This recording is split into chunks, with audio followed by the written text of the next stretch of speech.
Hello and welcome to this edition of FYI Weekly, your official source for City of Greensboro news and information.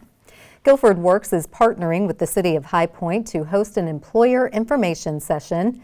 The opportunity will take place from 10 a.m. to 12 p.m. on Thursday, September 12th at the NC Works Career Center in High Point.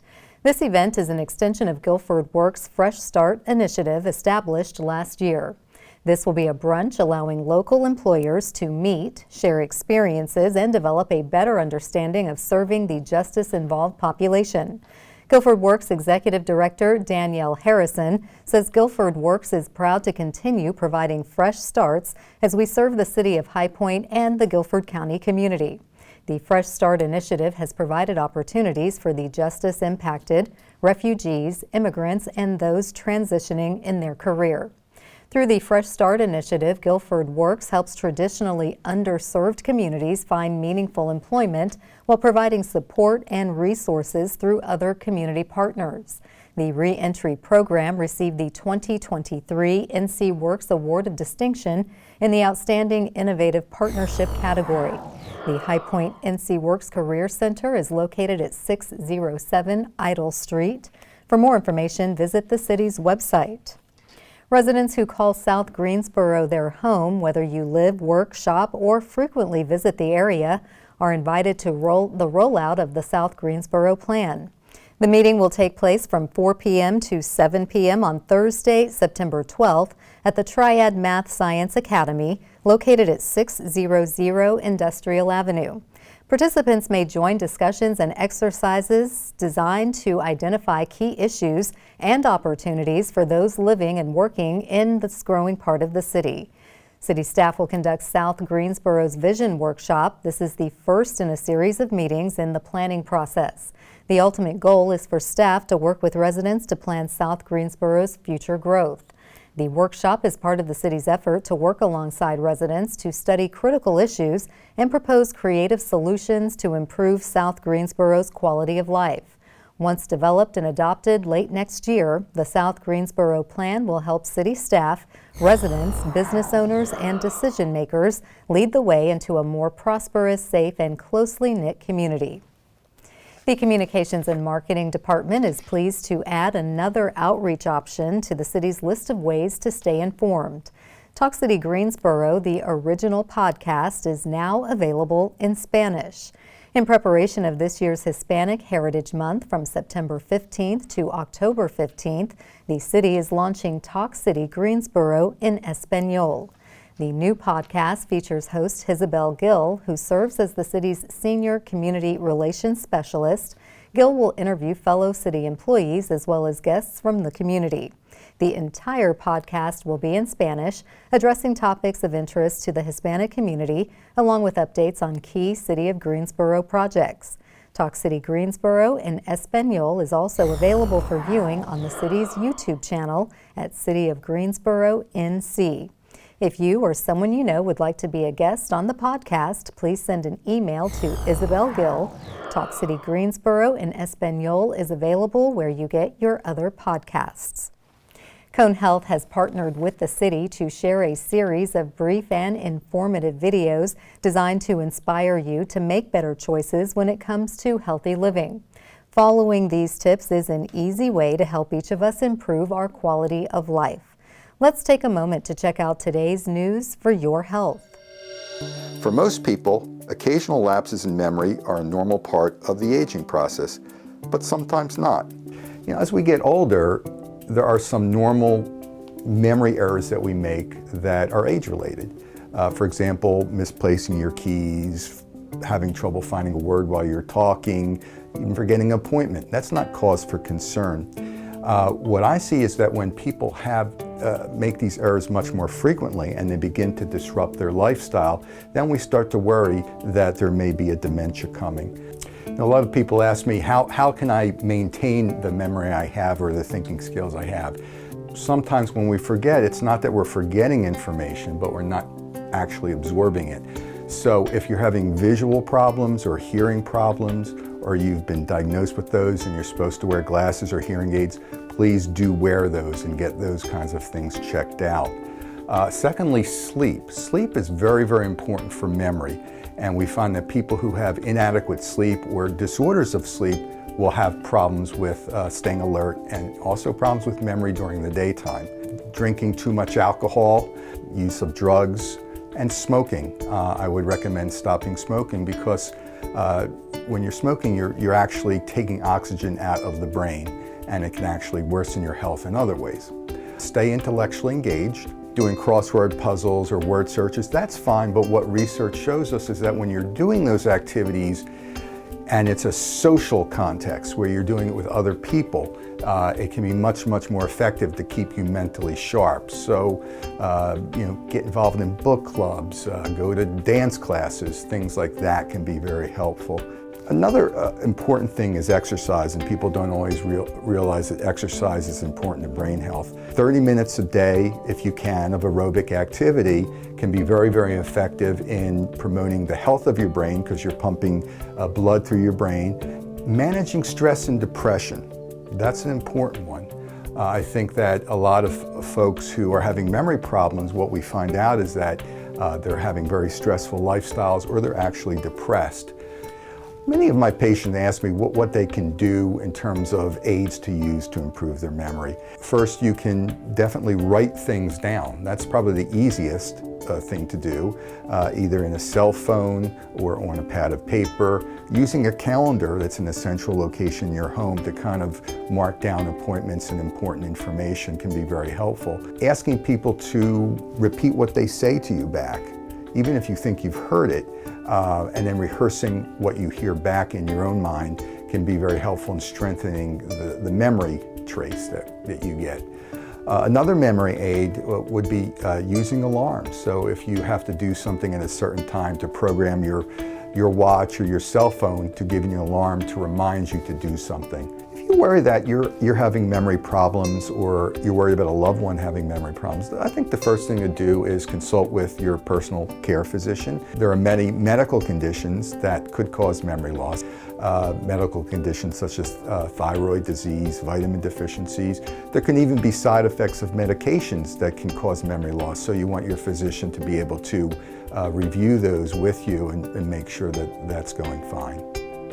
Thanks for joining me. I hope this information has been helpful. For more information about memory and wellness, please visit conehealth.com/wellness. I'm Dr. Michael Zelson.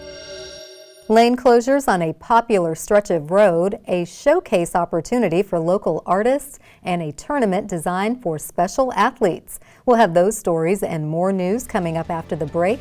Stay with us.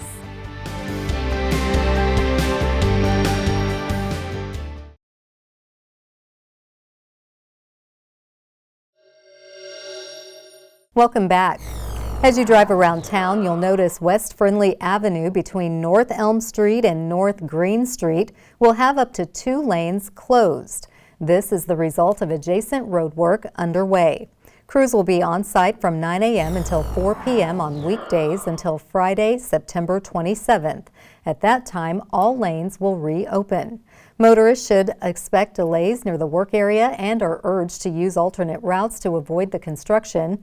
Work schedules are dependent on weather conditions and equipment availability. To learn more about lane and road closures and to request email notifications about upcoming work on city streets, visit the city's website. Creative Greensboro is accepting applications for the 2025 Greensboro Residency for Original Works, also known as GROW. Guilford County-based creative individuals and organizations can apply through October 16th for the 12-week residency between January and December. Applicants are encouraged to attend an in-person information session on Monday, September 16th at 5:30 p.m. Applicants also need to schedule a one-on-one online consultation with Creative Greensboro staff prior to submitting an application. Established in 2020, GROW artists work out of a flexible space located just inside the Davie Street entrance to the Greensboro Cultural Center. Creatives selected for a residency receive no-cost access to the 800-square-foot studio space, dedicated marketing support, and compensation of $300 per week of the residency, plus a $500 materials budget.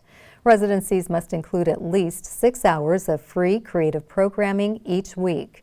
Outside of the required 6 hours of free programming, residents may also use time in the space to sell their work, offer other fee-based programming, or use the space for private studio time. Creative Greensboro is particularly interested in residencies that represent people of color, low-income communities, and the disabled. For more information about the Grow Residency, visit the city's website or contact Naomi Woods at 336-373-2661. The Greensboro Parks and Recreation Department and local tennis organizations will host the Carolinas Adaptive Standing Tennis Tournament, also known as CAST.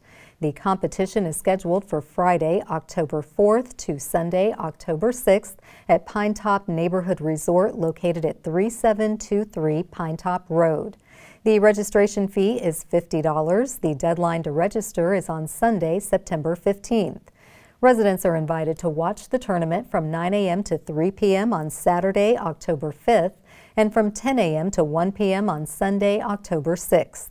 Adaptive standing tennis is designed for athletes with a physical disability such as amputation, cerebral palsy, and partial paralysis, but they are able to play in a standing position.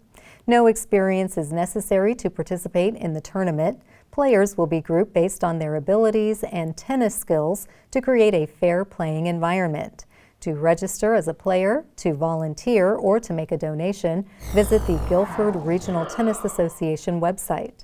For more information, contact Susan Brodeur with the Guilford Regional Tennis Association. The International Civil Rights Center and Museum is kicking off the fall season by bringing back the Street Conversations on the Patio series. Coming up after the break, find out the purpose and how you can take part in the conversation. Stay with us.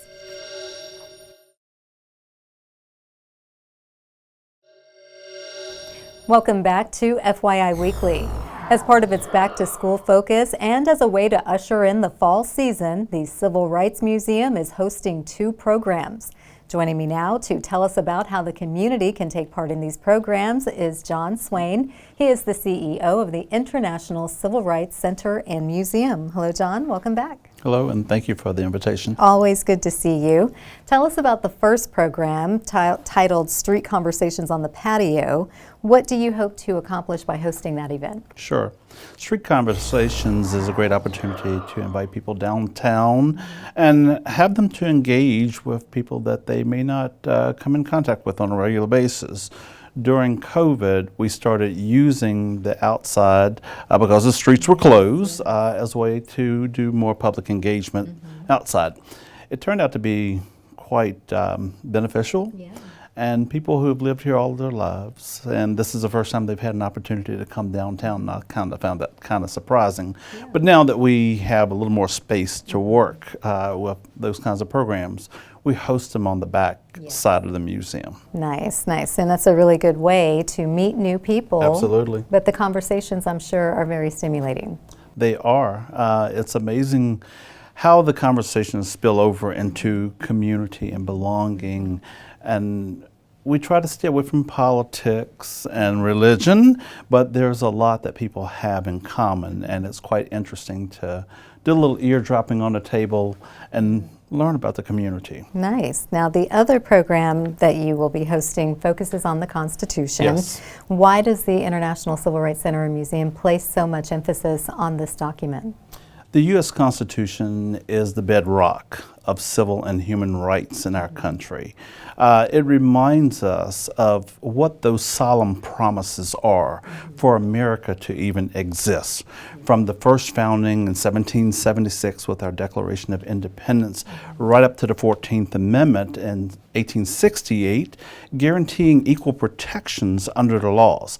So, as we were just saying earlier, it's like having a really nice premium card, and if you don't know what's there and what's in it, a lot can happen to you. So we like to keep that focus on our U.S. Constitution and how we can move forward as a collective people. So when is the event that will bring everyone together on this topic? On Constitution Day, which is Tuesday, September the 17th, We're going to start the program at 2:30 and it goes until about 4. Dr. Will Harris, he's our principal scholar. I brought him down from the University of Pennsylvania to help us expand. We're trying to build the center for the U.S. Constitution right here in Greensboro. So he's working with a team of folks to build out materials to just lay out, and it's quite interesting so far. Yeah, okay. So with that, let's kind of delve a little deeper. Sure. Why would you say the Constitution is still relevant today in the aftermath of the civil rights movement that happened in the 60s? Absolutely. One only needs to just dive into some of the conversations that are taking place where voting rights are being denied people. So our program on 1787 is going to talk about here is why that exists. These are, as I said, solemn promises that were made for this country to exist after Reconstruction. So our programs that we're going to be focusing on coming up, we deal with the 13th Amendment, the abolition of slavery, and the 14th Amendment and the 15th Amendment. They are very relevant to civil rights, and especially in this community and across the globe. Okay. Now, speaking of civil rights, we often hear that term, but from the Civil Rights Museum perspective, how do you define civil rights? We would define that as belonging. We belong in this community together. We look for the things that bind us together, and I constantly remind people, the A&T 4, the women at Bennett College, the students at Dudley High School, and Women's College, they didn't come to the F.W. Woolworth's lunch counter and say, we want a black table over here. They came because they belong.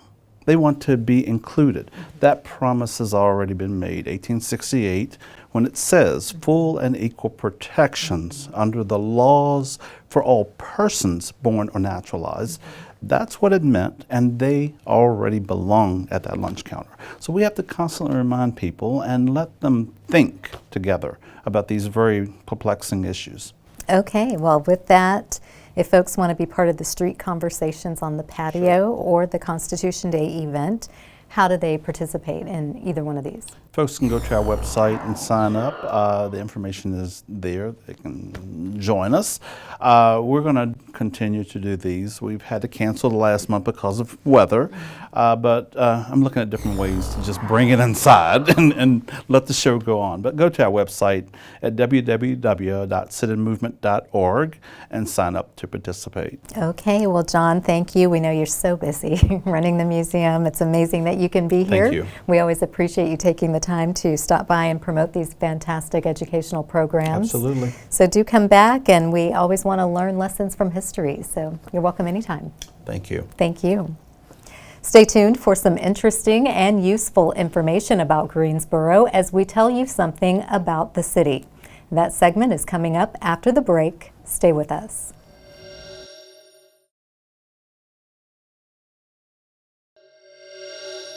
Welcome back to FYI Weekly. One way to stay informed about decisions that impact you and our city is by attending or tuning in to City Council meetings at 5:30 p.m. on the first and third Tuesday of the month. The fourth Tuesday is reserved for a meeting as needed. These City Council meetings take place in the Katie Dorsett Council Chamber on Level 2 of the Melvin Municipal Office Building, located at 300 West Washington Street. The public is allowed in person, but only in a limited capacity.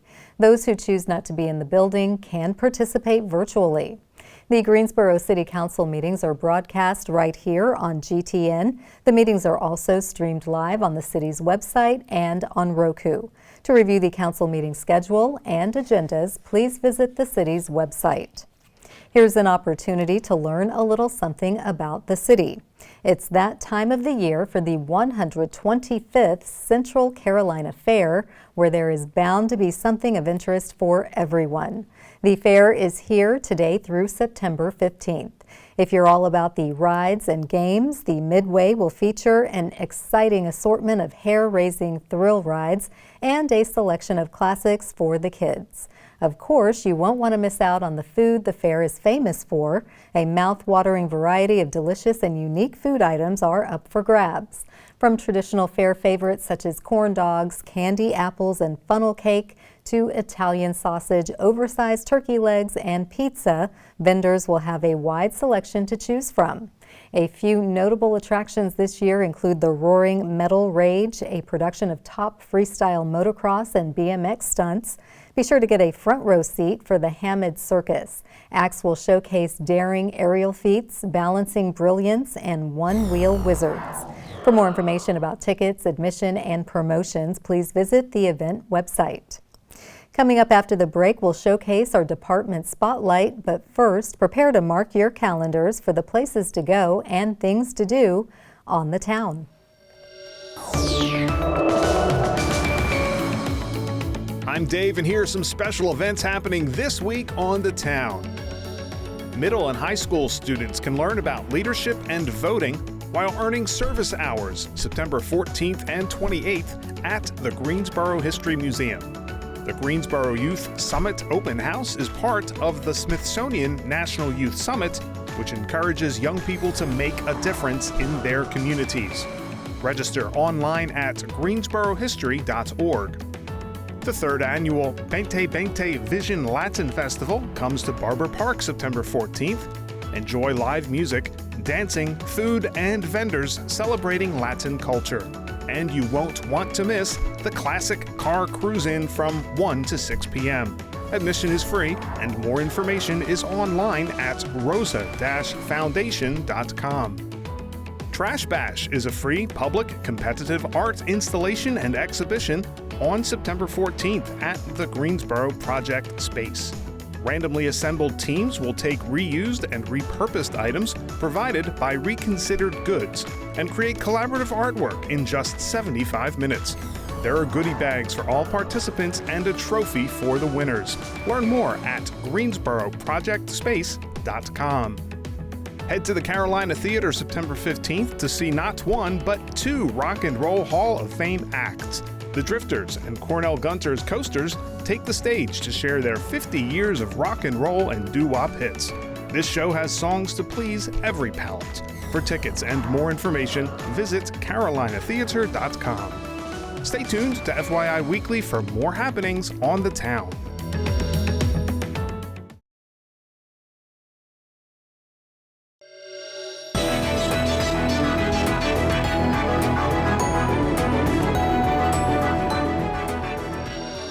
Welcome back. The City of Greensboro has more than 20 departments and several divisions committed to serving you, our residents, and visitors. Let's go behind the scenes in our department spotlight.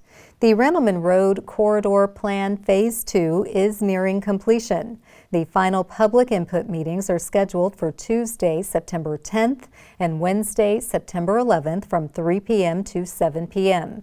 Both meetings will be held at the new Goshen United Methodist Church located at 3300 Randleman Road.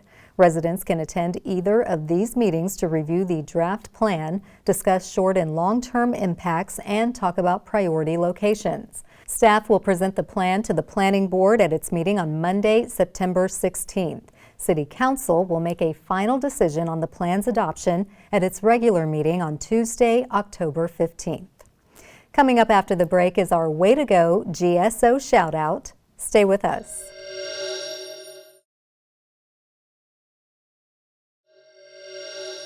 As we draw to a close, we always want to end on a positive note with our Way to Go GSO shout-out. This week's shout-out goes to the North Carolina Folk Festival. Celebrating its 10th year, the Folk Fest shared the spotlight with some special guests. The festival organizers hosted a public service appreciation event on the first night. The free VIP reception took place at the Cadillac Service Garage event space. All public service employees, first responders, teachers, and City of Greensboro and Guilford County employees and their families were the guests of honor. Way to go, Folk Festival organizers. That concludes this edition of FYI Weekly, but you can easily stay connected to the latest city news by linking to us on Facebook, Twitter, YouTube, and Instagram. Alexa users can subscribe to our 5-minute flash briefings, which airs on 90.1 FM, 100.7 FM, and 90.5 FM. Be sure to download both weekly podcasts, Talk City Greensboro and Connect GSO, plus GTN is streaming on Roku. For all of us here at the City of Greensboro, thanks for watching, and we'll see you next time.